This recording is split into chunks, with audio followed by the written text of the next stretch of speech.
आज हम बात कर रहे हैं भारत के सबसे महत्वाकांक्षी अंतरिक्ष मिशन गगनयान की, जो भारत का पहला मानव अंतरिक्ष उड़ान कार्यक्रम है। भारतीय अंतरिक्ष अनुसंधान संगठन यानी इसरो ने हाल ही में घोषणा की है कि गगनयान मिशन को पूरी तरह सफल बनाने के लिए भारत 2027 में होने वाली पहली मानव उड़ान से पहले 3 मानव रहित यानी अनमैन्ड मिशन लॉन्च करेगा।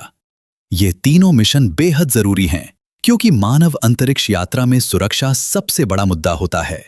अंतरिक्ष में इंसान को भेजना सिर्फ रॉकेट लॉन्च करना नहीं है, बल्कि इसमें कई जटिल सिस्टम शामिल होते हैं, जैसे कि अंतरिक्ष यान की स्थिरता, जीवन रक्षक प्रणाली, आपातकालीन बचाव सिस्टम और पृथ्वी पर सुरक्षित वापसी।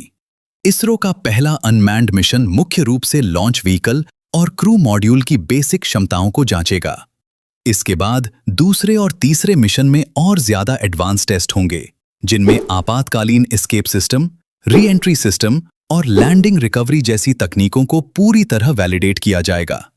इसरो ने 2026 और 2027 को गगनयान ईयर्स घोषित किया है, जिससे यह साफ होता है कि आने वाले 2 सालों में इस मिशन पर सबसे ज्यादा फोकस रहेगा।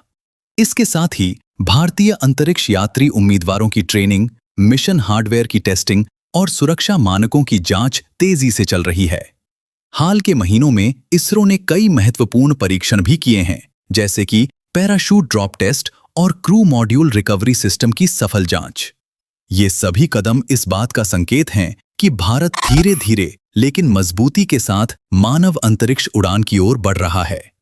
गगनयान सिर्फ एक मिशन नहीं, बल्कि भारत के लिए तकनीकी क्षमता, आत्मनिर्भरता और अंतरिक्ष में नई पहचान बनाने का सपना है। अगर सब कुछ योजना के अनुसार रहा, तो 2027 में भारत का पहला अंतरिक्ष यात्री अंतरिक्ष में जाएगा और ये भारत के इतिहास में एक नया अध्याय होगा। भारत का ये मिशन आने वाले समय में देश को अंतरिक्ष शक्ति के रूप में और मजबूत बनाएगा। धन्यवाद और जुड़े रहिए ऐसी ही अंतरिक्ष और रक्षा अपडेट्स के लिए।